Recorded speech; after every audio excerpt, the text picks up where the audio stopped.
Today, we're diving straight into the absolutely spectacular evolution of the Women's World Cup. We're going to trace this tournament all the way back from its earliest, completely unsanctioned days, right up to the absolute global juggernaut that it is today. To really set the stage here, I want you to just picture this number for a second: 90,185.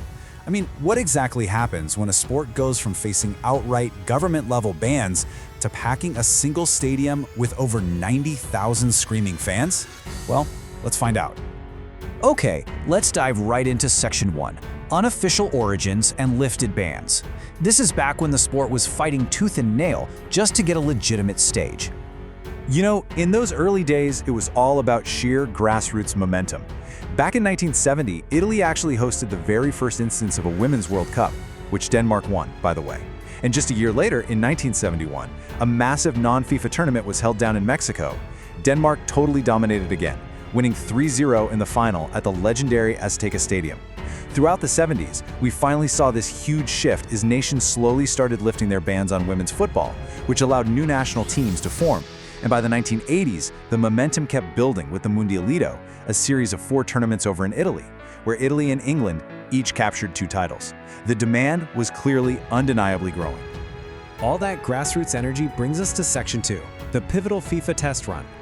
The real catalyst here, a woman named Ellen Willie. After we saw official continental tournaments pop up in Asia in 1975 and Europe in 1984, she basically stood up and demanded action. She delivered this incredibly powerful message telling the FIFA Congress she wanted better effort in promoting the women's game. And honestly, her advocacy was exactly the push they needed. And this brilliantly illustrates how that push paid off.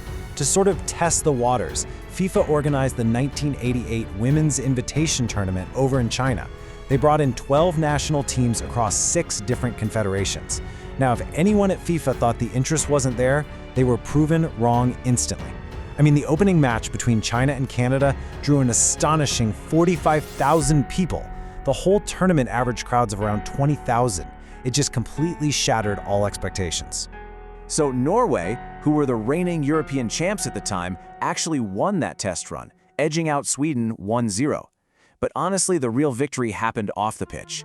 The test was deemed such an undeniable, massive success that on June 30th, 1988, FIFA finally made it official.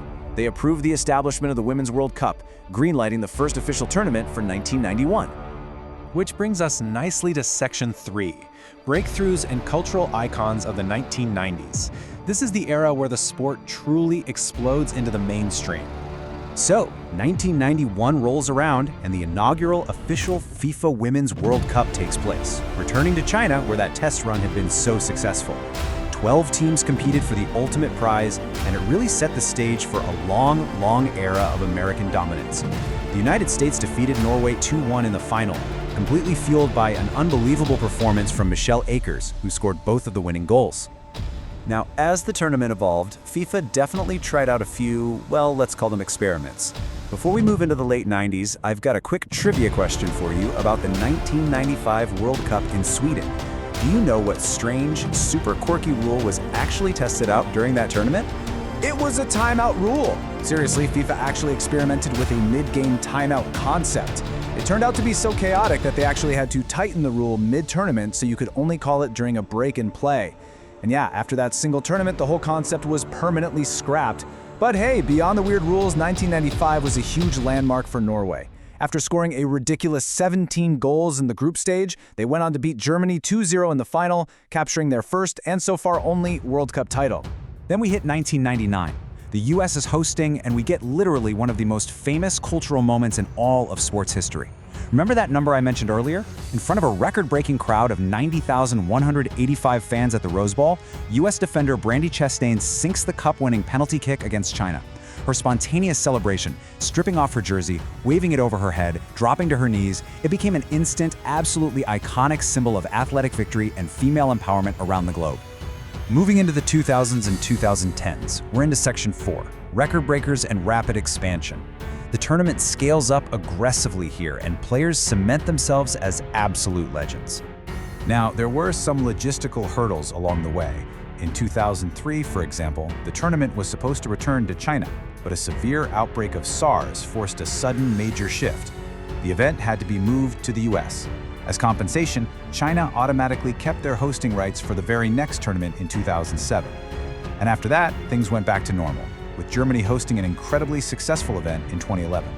But fast forward to 2015 in Canada, and we are just shattering records left and right. For starters, the field expanded massively, jumping from 16 up to 24 teams. And the individual milestones, just staggering. Brazil's Formiga and Japan's Homare Sawa both appeared in their 6th World Cup.